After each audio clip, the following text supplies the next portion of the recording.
Hello, traders. FX Pip Collector here. Today is Thursday, August 7th, and this is my analysis for the US dollar yen, and we are on the 1 hour time frame.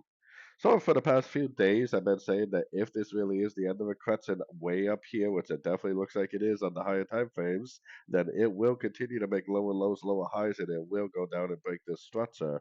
Right now, our most recent structure is right here because we have a lower high and a lower high.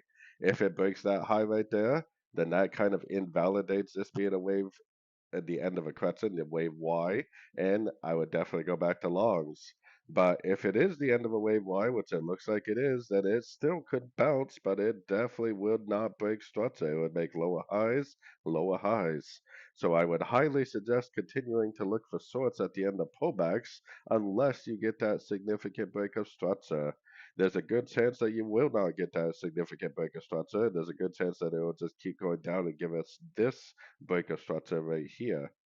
So anyways, don't forget to check out my website, fxpipcollector.com. And as always, thank you for watching and happy trading.